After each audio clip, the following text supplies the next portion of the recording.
Hello बच्चों, let's see the question and which is the dissociation constant for acetic acid and pyridine are 1.8 into 10 raised to power minus 5 and 1.5 into 10 raised to power minus 9.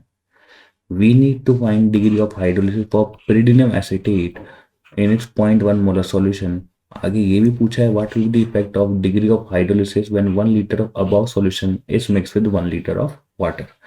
तो सबसे पहले देखते बेटा इस question का की concept क्या होगा. सो की concept regarding about this question is salt hydrolysis. यहाँ पे हमसे पूछा है सॉल्ट हाइड्रोलिसिस और सॉल्ट जो है it is salt of weak acid plus weak base. Weak acid और वीक बेस का एक सॉल्ट है जिसका हमें यहाँ पर सॉल्ट हाइड्रोलिसिस के थ्रू आंसर बताना है. ठीक है. Now, pyridinium acetate, it is a salt of weak acid, that is acetic acid, and pyridine, which is a weak base. और इसका हमें डिग्री ऑफ हाइड्रोलिसिस कैलकुलेट करना है.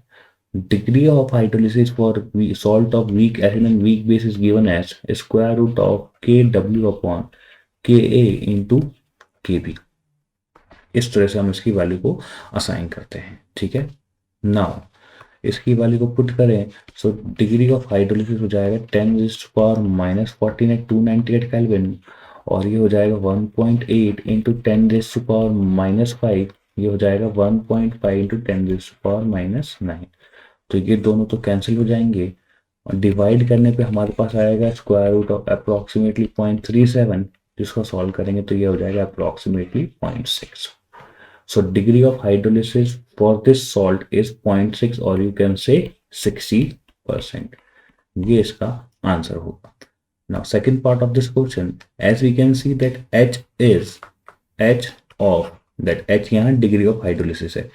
H of weak acid and salt of weak acid and weak base is independent of concentration of salt. तो आप इसमें 1 litre पानी मिलाएं या 2 लीटर पानी मिलाएं उससे इसकी डिग्री ऑफ हाइड्रोलिसिस पे कोई फर्क नहीं पड़ेगा. So no change in degree of hydrolysis on dilution or you can say that is on addition of water. So this is your final answer. I hope you understand very well. Best of luck.